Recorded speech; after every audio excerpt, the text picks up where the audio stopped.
In 1979, Egyptian President Anwar Sadat signed a peace treaty with the State of Israel.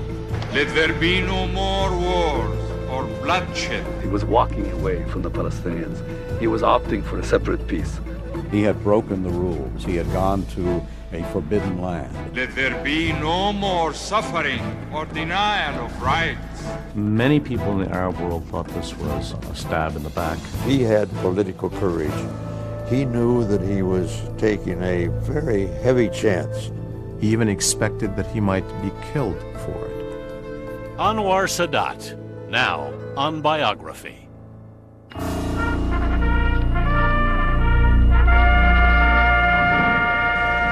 It was high drama and higher risk. Egyptian President Anwar Sadat had just landed at Ben Gurion Airport in Tel Aviv, Israel. In the 3 decades since the United Nations created the Jewish state, Egypt and Israel had fought 5 wars. No Arab leader had ever dared set foot on Israeli soil or speak publicly to an Israeli official. This was a whole sea change in the history of the Middle East. Here they were shaking hands. They were patting each other on the back. Golda Meir, who had recently been head of the Israeli state, she said, "Why didn't you tell me you wanted to come to Israel?" The date was November 19th, 1977. After years of bloodshed and third-party negotiations, Anwar Sadat had come to Israel in person to talk peace.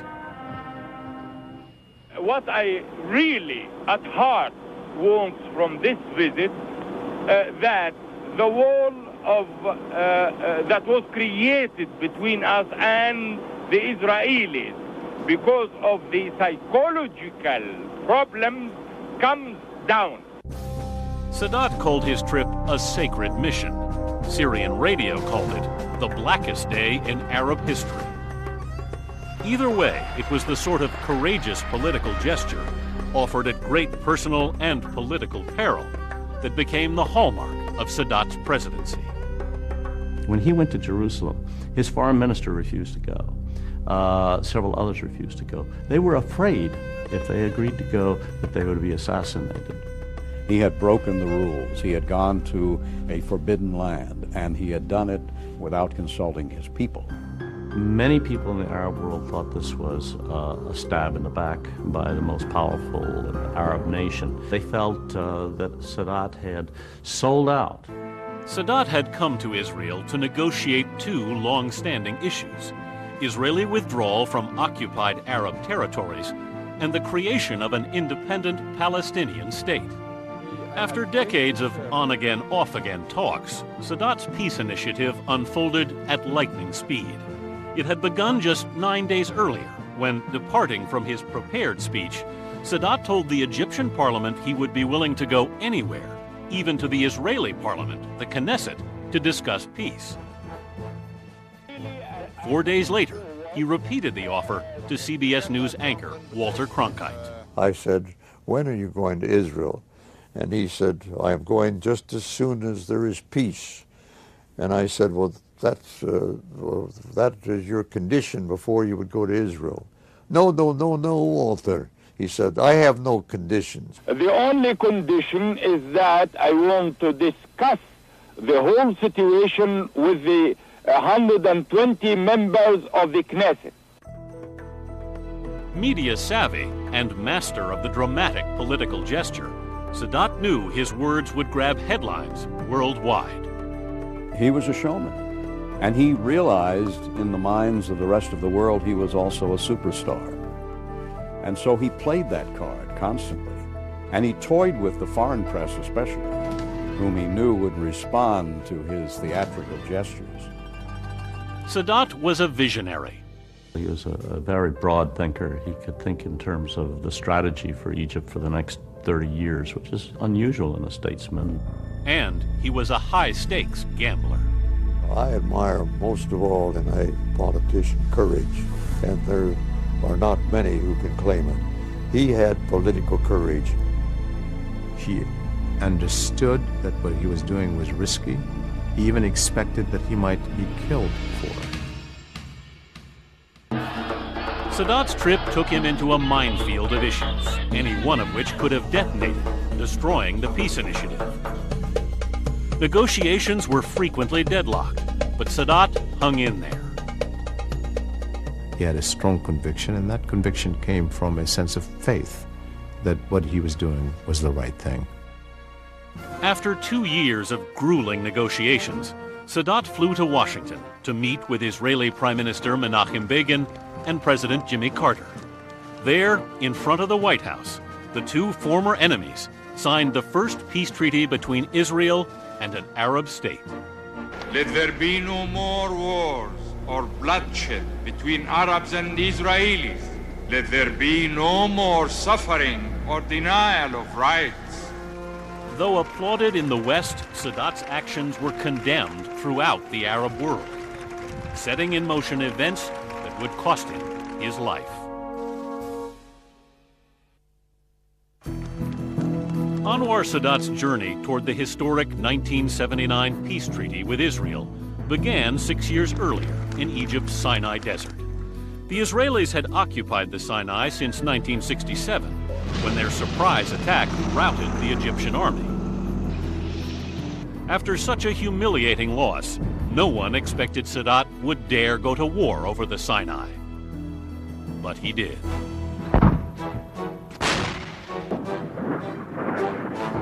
This time, the vaunted Israeli army was caught unaware and suffered severe losses.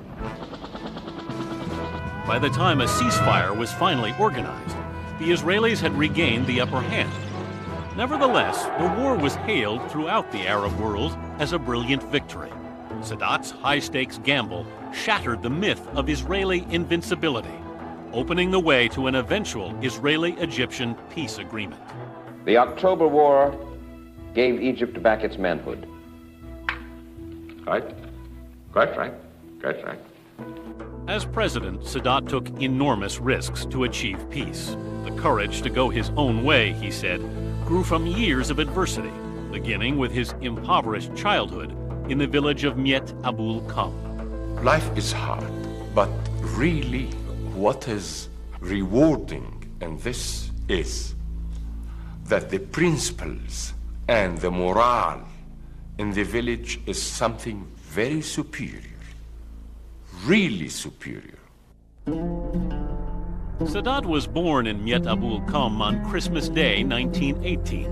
His father was a poor military hospital clerk, his mother an illiterate Sudanese. Sadat had 12 brothers and sisters. As a young man, Sadat dreamed of being an actor. But in 1936, Egypt's upper-class-only military academy was open to all citizens, and his father managed to win him an appointment. Well, Sadat would have been a peasant. I mean, the army was the instrument of mobility. So this was the way out of poverty and the way into politics. At the academy, Sadat befriended Jamal Abdel Nasser, the future president of Egypt. That class of young boys who went into the academy in 1936 changed Egyptian history forever and was a break with centuries and centuries of Egyptian life when the Egyptians were always ruled by foreigners. When Sadat grew up, it was the British who ruled Egypt. Like many of his generation, he saw them as oppressors. As a child, his hero had been Ataturk, a Turkish revolutionary who overthrew the Ottoman Empire. The young Sadat dreamed of doing the same to the British. He began pursuing that dream after graduating from the military academy, when he joined the secret Free Officers Group formed by Nasser. Their goal was to overthrow Egypt's King Farouk, whom they saw as a British lackey, and kick the British out. Men like Sadat felt this sense of exclusion, and their whole life was about nationalism. It was about retrieving Egypt for the Egyptians. And that's where Sadat and Nasser, that's what their historic role is about. During World War II, Sadat and other officers tried to form a secret alliance with German troops fighting the British in North Africa. They hoped to provide intelligence on British troop movements, but their plot was discovered and Sadat was thrown in jail. He eventually escaped. Then, after the war, he was imprisoned a second time, for helping to plot the assassination of a pro-British Egyptian aristocrat. He was held in cell 54 of Cairo's central prison, a cell much like this one. Sadat says the 18 months he spent there changed his life. This has formed my inner resistance, really, because I overcame this. The last 6 months, they were the most happiest time that I lived or will ever live. Why? In two places you shall always find yourself, your real self. Number one is prison, number two is war. Cell 54 became Sadat's university. During his time in prison, he taught himself English and read everything he could get his hands on. He had an incredible appetite for reading thereafter, and that gave him some significant advantages because he was an educated man, if you will, and he did know what other people thought by having read their books. After his release from prison, Sadat was expelled from the army and eked out a living working first for a contracting business, then as a driver and a journalist. During those years, Sadat divorced his first wife, a girl from his village, and in 1949 married a lively 16-year-old beauty named Jihan Roof. Her mother was English, her father an Egyptian doctor. They would raise 6 children, including 2 girls by his previous marriage. 10 years ago, 15 years ago, did you think that Anwar al-Sadat was going to be this extraordinary figure upon the world stage? When I married my husband, there was a fortune teller who told me that you will become the first lady in this country. And of course I laughed. I was surprised. I don't think I imagined one day that I will be the first or my husband will be the first. But always I had the feeling in my back mind that there will be the time that we are going to do something for our country. Sadat's rise to the presidency began in 1951, when he won reinstatement in the army and renewed contact with Nasser. Together, the two began plotting a military coup against King Farouk. They saw Farouk as a tool of the colonial powers. They had good reason to think so. They saw him as corrupt. Nasser launched his coup on July 23, 1952. Sadat broke the news to the Egyptian people over Cairo radio. And a short while later, King Farouk agreed to leave the country. As president, Nasser embraced socialism, redistributing land to the poor and nationalizing foreign-owned industries, including the Suez Canal, run jointly by the French and British. He was a strong, autocratic leader who championed Arab unity and became the de facto leader of the Arab world. Nasser provided the pride that Egypt needed to restore its place in the Arab world, to restore its reputation. He was a leader of all Arabs. During the Nasser years, Sadat held various positions, from editor of the government newspaper to speaker of the Egyptian parliament. Nasser distrusted his subordinates, so Sadat was careful to keep a low profile. Critics say he was weak. They called him Nasser's poodle. Sadat says he disagreed with Nasser at times, but did so in private. Whenever one starts to criticize him openly, he loses his temper completely. I know this because he was my friend since we were 19. So whenever there were anything to criticize, I used to do this between me and him, either at his home or in my home, but not openly. In December 1969, Nasser rewarded Sadat's loyalty by appointing him vice president. Nasser appointed several vice presidents in his career, and it was a roulette game. People were appointed vice presidents, they were dismissed as vice president, so it was really the luck of the draw, if you will. On September 28, 1970, Nasser died of a heart attack, and millions of Egyptians turned out to mourn. The fortune teller's prophecy many years earlier had come true. Anwar Sadat became president of Egypt, and Jehan Sadat his first lady.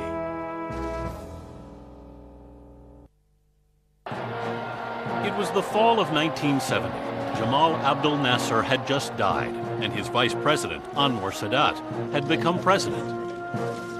Sadat's political rivals were stunned at the unexpected turn of events. Sadat was viewed as a lightweight.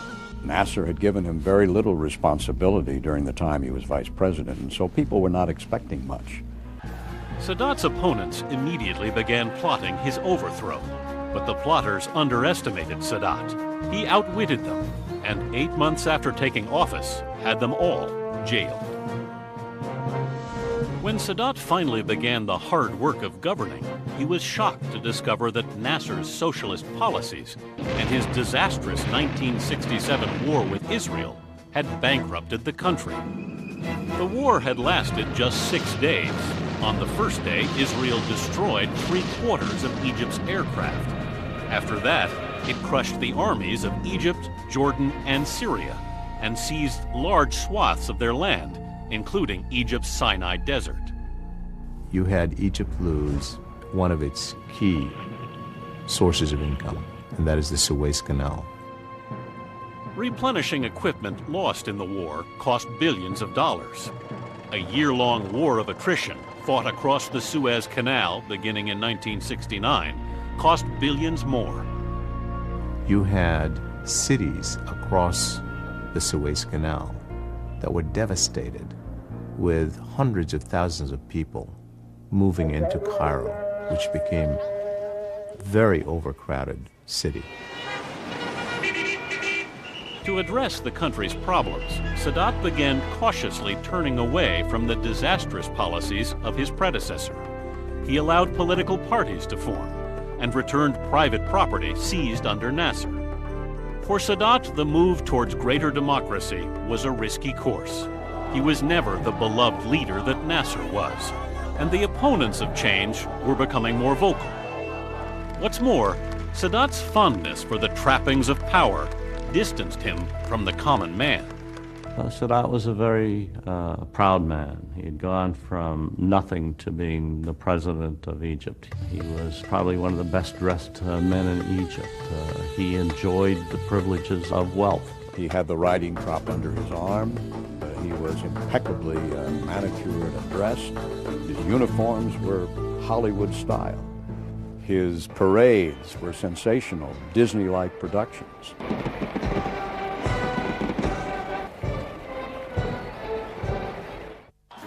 Sadat enjoyed media attention. He spoke fluent English and granted frequent interviews to the foreign press. He was a master at manipulating the press, so separating the person from the public image was always difficult. Some people saw him as a new pharaoh or a new dictator, a new king. So he would go back to the village and try to show that he came from very humble origins, that his mother and father lived in this primitive town, and that he was still close to the soil. Historians may disagree over who is the real Sadat, but there's no disagreement over his devotion to his country. Sadat was an ardent nationalist. To him, the presence of Israeli troops on Egyptian soil was a stain on the nation's honor. It's just a very simple problem. Part of my land is occupied. This part of my land I want to be liberated by peaceful solution, or if it is not liberated by peaceful solution, it is my right and duty to liberate it. To Sadat, the occupation of the Sinai and Egypt's economic problems were intertwined. If he could expel the Israelis, he could reopen the Suez Canal and reap the profits from Sinai oil fields developed by the Israelis. Sadat had tried negotiating through third parties to regain the Sinai, but had little patience for the hair-splitting involved in traditional diplomacy. Sadat was just fed up with it all. He wanted to change the dice on the table. He wanted to break the impasse with a dramatic move. He believed very profoundly, I think, that major events shift the psychological outlook, that shocks create a change in the environment in a way that opens up possibilities. Sadat knew that nothing would create a greater shock than starting another war. He arrived at that conclusion, as he did most of his important decisions, alone and after hours of contemplation. Well, I always find there is change with him when he is going to take such a very big decision. I notice it and I feel it immediately. And he takes a long time thinking and sitting alone, and then I can know what's going on. On October 6, 1973, Egyptian troops crossed the Suez Canal, taking the Israelis completely by surprise. It was Yom Kippur, the holiest day in the Jewish calendar. Large numbers of Israeli soldiers were in synagogue.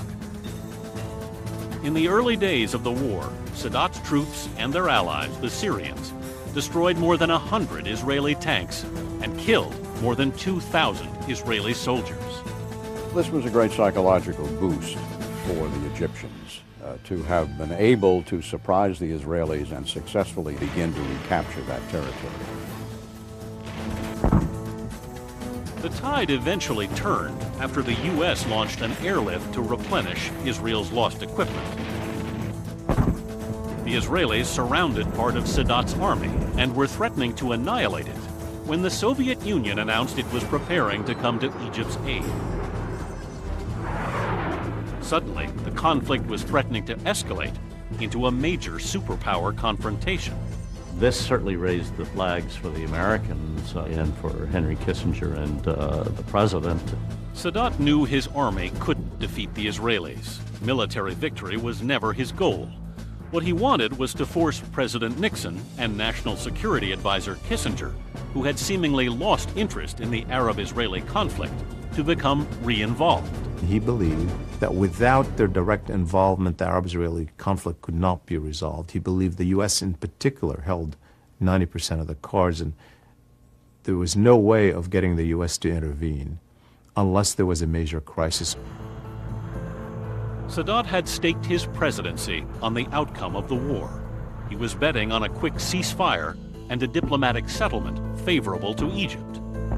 For Sadat, this was an act of the most extreme courage because the results could have been quite different. 16 days after the war began, the UN finally arranged a ceasefire.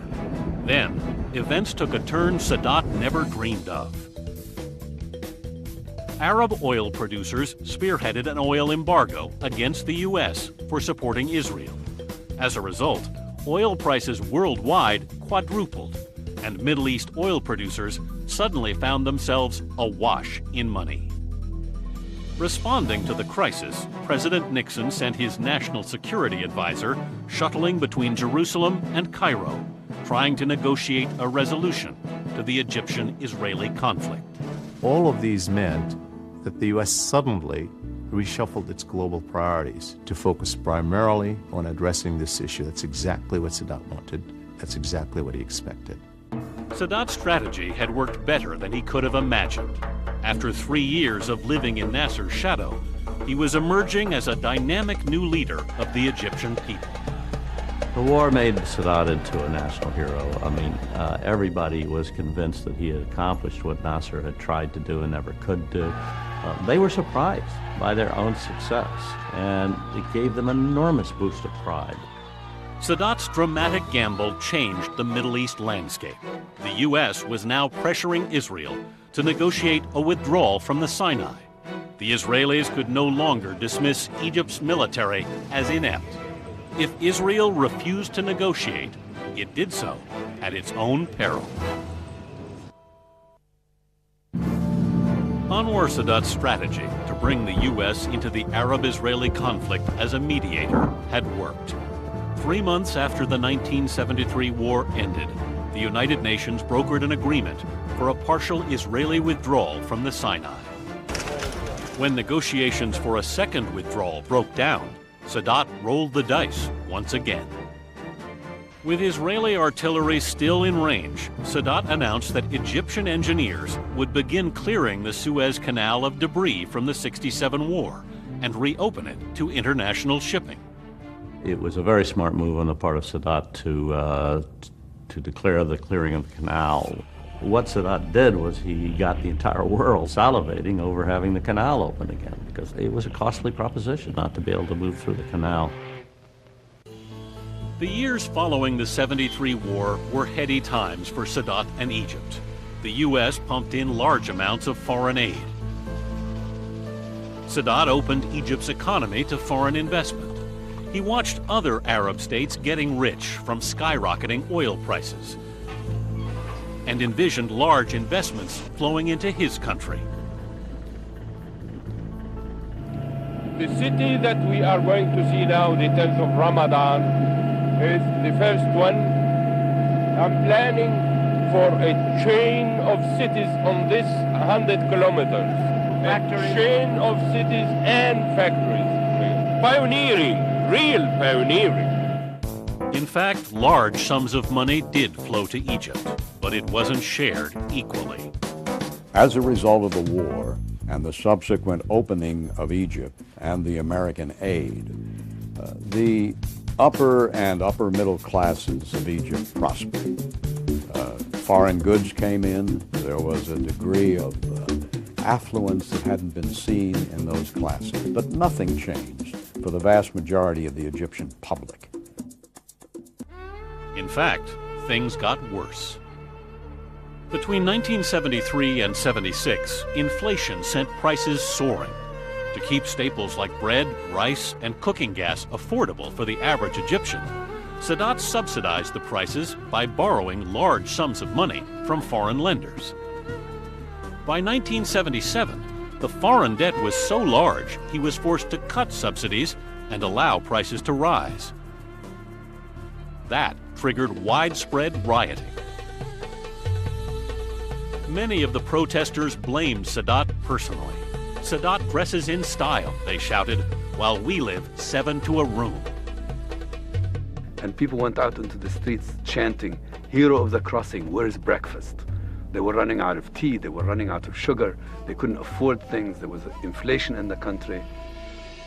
At the time of the riots, Sadat was spending about half Egypt's annual budget on the military.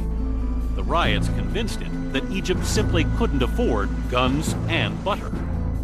To care for its people, it had to make peace with Israel. Sadat knew that after 3 decades of bloodshed, negotiations would be extremely difficult. He needed a way to break through the years of hatred and mistrust. It was typical of Sadat that when he starts to get frustrated, he looks to the kind of move that will create a major impression, that will have a major impact on changing the ground.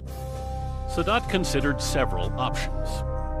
Characteristically, he chose the most dramatic: a solo journey into the enemy's heartland. Sadat's advisors opposed his going. Palestinian extremists threatened to assassinate him if he did.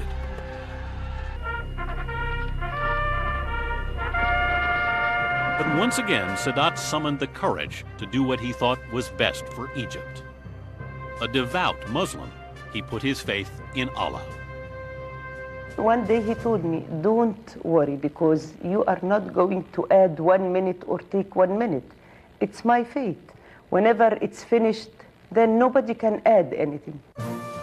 On the drive to Jerusalem to address the Israeli parliament, the Knesset, he was delighted by the crowds of spectators who had turned out to cheer his arrival. Some had lost loved ones in the '73 war. At the Knesset, his arrival was heralded with trumpets and applause. And then he spoke the words Israelis had waited so long to hear. You wish to live amongst us in this part of the world, and we tell you with all sincerity that we welcome you amongst us. with all safety and security. In return, Sadat asked Israel to recognize the rights of the Palestinians to their own homeland and to return to Egypt, Jordan, and Syria, lands captured in the '67 war. Sadat's precedent-shattering trip lasted just 36 hours. Before leaving, he made time to meet with an old enemy, former Israeli Prime Minister Golda Meir. Let us decide one thing. It must go on, face to face, between us and between you, so that even an old lady like I am will live to see the day. I've always said this. You always call me an old lady, Mr. President. Sadat's trip to Jerusalem was the beginning of a long and difficult journey. A month later, Prime Minister Begin flew to Cairo to begin the peace talks. Sadat thought his dramatic gesture would break the logjam, but discussions dragged on through the winter and spring of 1974.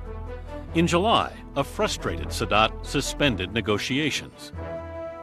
Then, President Carter stepped in and invited Sadat and Begin to his presidential retreat at Camp David to resume negotiating. The talks lasted 13 days. The role of Jimmy Carter in the making of Camp David was essential because you had this very difficult customer, Menachem Begin, and you had this Egyptian president who believed that his diplomacy, that his trip to Jerusalem was this great unmatched event in human history. And so the expectations of Sadat were sky high, and the willingness of Menachem Begin to make concessions was quite limited. One of the real talents of Sadat was that he could break through the normal way of thinking about things. He often surprised his own people by accepting things that Begin had proposed, which they would have lawyered to death, but Sadat took them and agreed to them. And so there was a constant tension. Half the negotiations were between the Egyptians and Sadat.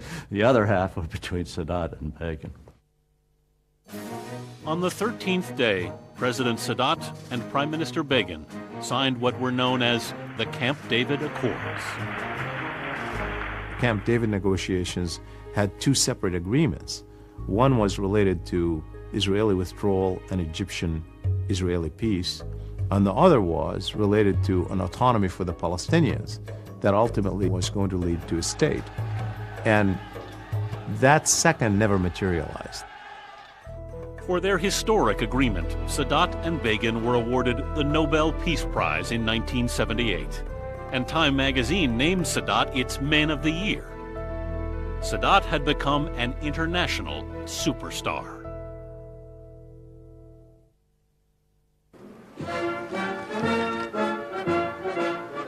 Anwar Sadat's greatest achievement came on March 26, 1979, when he and Prime Minister Begin signed an Egyptian-Israeli peace treaty.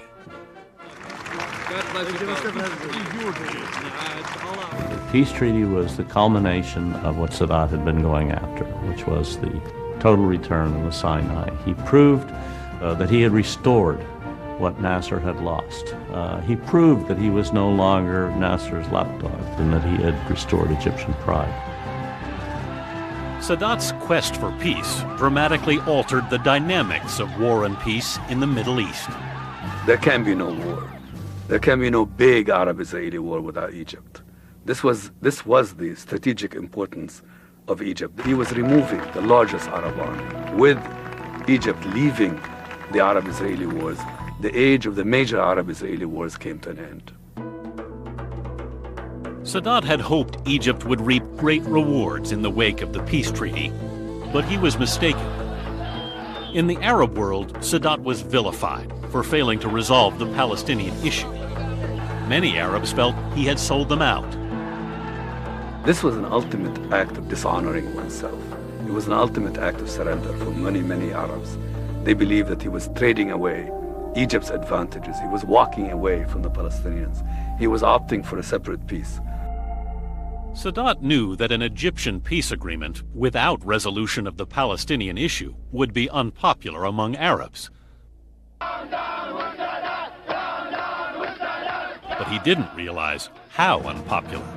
He didn't expect that all the Arabs were going to boycott Egypt, or basically cut relations with Egypt, or expel Egypt from the Arab League. The Arab boycott increased tensions between Sadat and his people.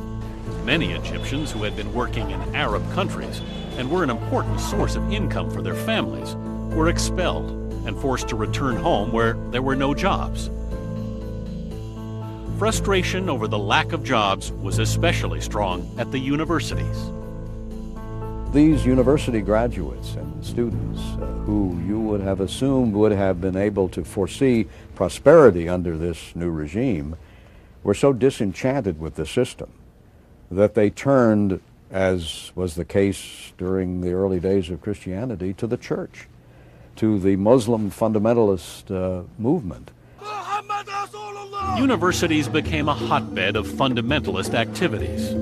Women adopted the traditional headdress. In class, they sat apart from the men.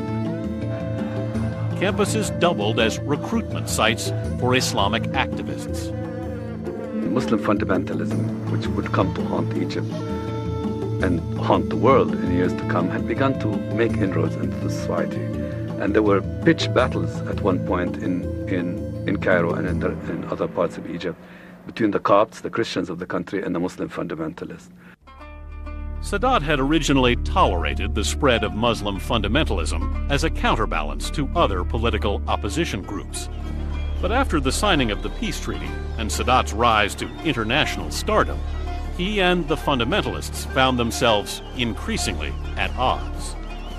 The last 2-3 years of Anwar Sadat's life were about this juxtaposition between the stardom of Anwar Sadat abroad and the dissatisfaction of Egyptians with his regime.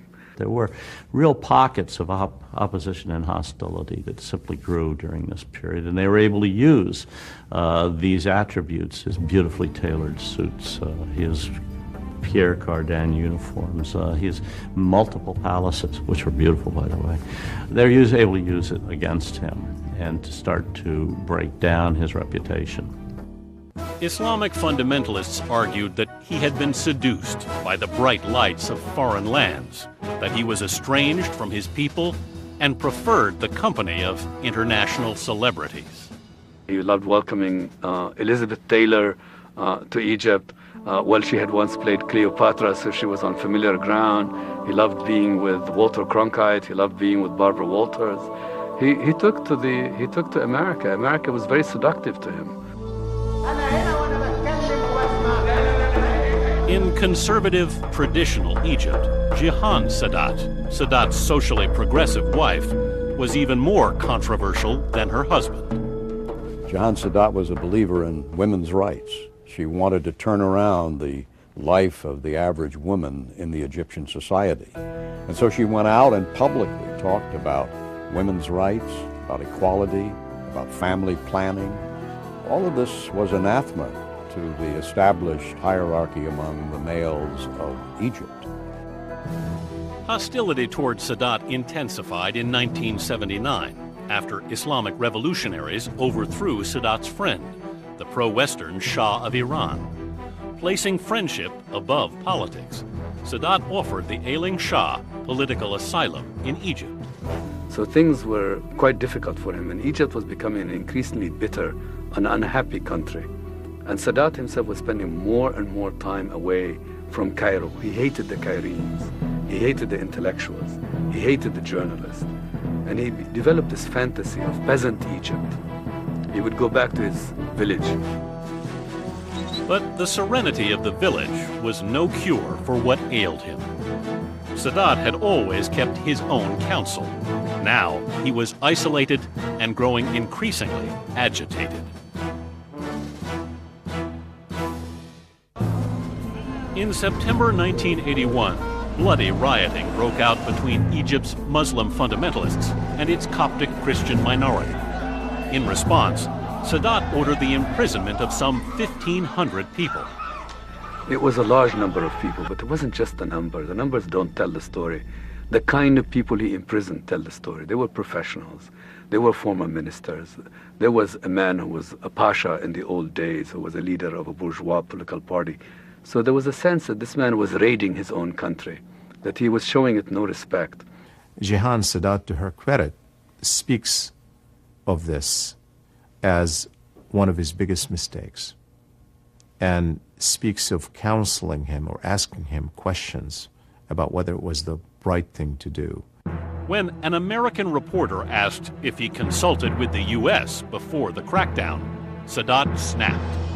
No one respects his responsibility, respects his people, respects his dignity, respects the dignity of his people, permits any other power to interfere in his decision. Sadat came unhinged at the end. There really was something of an individual disturbance at the end. He couldn't believe that his country was not grateful. He couldn't believe that people were still talking to him about the ghost of Jamal Abdel Nasser and the shadow of Jamal Abdel Nasser. On October 6th, the 8th anniversary of the 1973 war, Sadat got dressed in a uniform he had designed especially for the occasion and went to the annual parade celebrating his greatest victory. Well, the parade was in progress. It had been going on for more than an hour. And Sadat would stand up every so often and salute the various units that went by. And then, all of a sudden, one of the trucks carrying 8 men suddenly stopped in front of the reviewing stand. But the men stood up, and Sadat himself stood up and gave them the salute. And they opened fire. President Sadat was struck several times. CBS News correspondent Mitchell Krauss was there. And pandemonium broke loose. As you can see, everywhere you look, bodies were on the ground and people were running. The actual perpetrators of the plot against Sadat were Islamic fundamentalists associated with groups that ultimately helped form Al-Qaeda.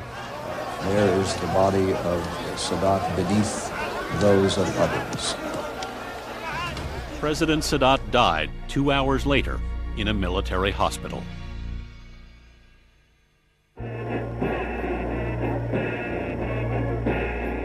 Anwar Sadat's funeral was attended by 800 world leaders, including 3 former U.S. presidents and Prime Minister Menachem Begin. But there were only 3 Arab heads of state from the Sudan, Oman, and Somalia.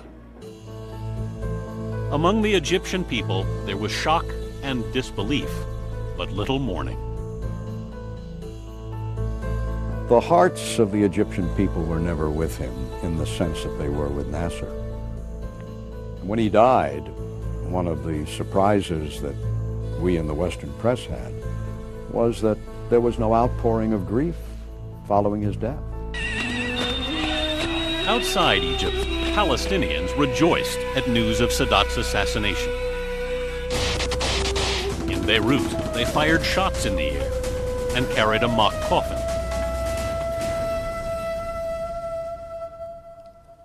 To this day, Sadat remains a controversial figure, a hero in the West, largely forgotten in Egypt itself. Sadat's importance is that he broke down the rejection that the Arab world had to the existence of Israel. Since Sadat, the Arab world has come to accept that Israel is a part of the region. That is an incredible change in what's happened in the region.